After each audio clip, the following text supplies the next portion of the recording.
Well, this move was shocking and came very last minute because at first we saw a report that the Mets may have traded this player and they tried to trade this player. And then we all were questioning, did they actually trade him? And they did, as the Mets moved Dominic Leone and send him to the Los Angeles Angels and somehow get a body for him and get a better prospect than we thought they could ever get for Dominic Leone. Granted, I'm not to the moon about the prospect that they got because it's not like he's a top prospect, but the fact that you get anything for Dominic Leone is very impressive, but we're going to talk about it. Before we jump into it, leave a like if you enjoy, subscribe if you guys are new, especially if you're Met fans, and turn on your notifications so you know when I upload or go live next on the channel, which will be for the post game. And then tomorrow I'm going to do my full trade deadline recap for this team and grading for the Mets and talk about just how I'm feeling with this team and where they probably are right now. But for now, this is going to be the last video because I'm burnt out on these trade deadline videos right now.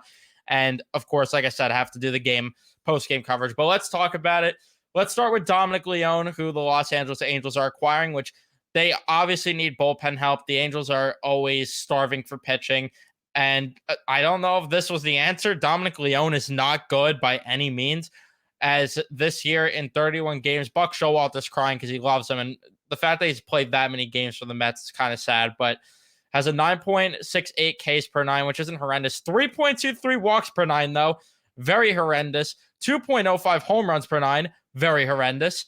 An ERA at 4.40, an expected ERA at 4.78, a FIP at 5.26, an expected FIP at 4.30, a negative 0.3 WAR. So he is a net negative, and he is not helping the Mets win ball games. And if anything, he is hurting and making them lose more ball games. And the Angels decided, yeah, that's worth giving up one of our prospects for some reason. And again, like I said with most of these players, I'm sure they're nice guys, but man, Dominic Leone was just brutal to watch.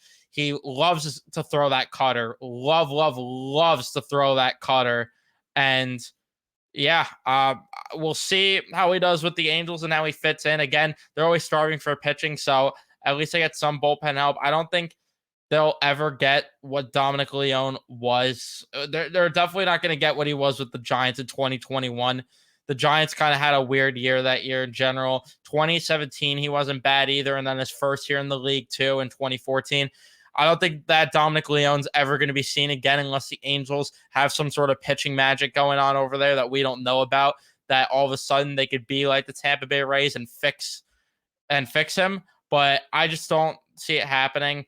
So did I say with the Rays before with 2017? Because he was with the Blue Jays, not the Rays. But we'll see if he ends up fitting in and ends up being a good ad. But for the Mets to get the Angels' number 9 ranked prospect in Jeremiah Jackson is very, very impressive. A former second round pick, which usually doesn't mean much in baseball anyway, whether you're a first or second round pick, but still, he is the 22nd ranked prospect now for the Mets, which still is fine to get for Dominic Leone. I mean, are you kidding me? And his ETA is 2022, and he has not reached that, unfortunately.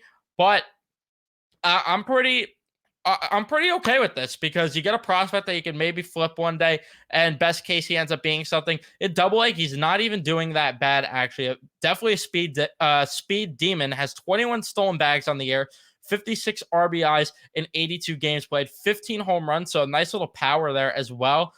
He has a 248 batting average, 321 on base, 447 slugging, a WOBA at 343, and a WRC plus sitting flat at 100. So he is not really the worst player, actually, to get. He'll probably go right to Binghamton, and they'll end up seeing what they have in him. He could play shortstop. He could play third. He could play second. I think he could even play a bit of outfield as well. He's listed, though, on Baseball Reference at short, second, and third. So I'd assume he's more of an infield guy. But the fact that they got something for Dominic Leone's absurd, and the fact that it was a top 10 prospect from another organization is even more absurd. I don't care if he's ranked 22nd here. The fact that they got that good of value for Dominic Leone's very impressive, and good work by Billy Epler.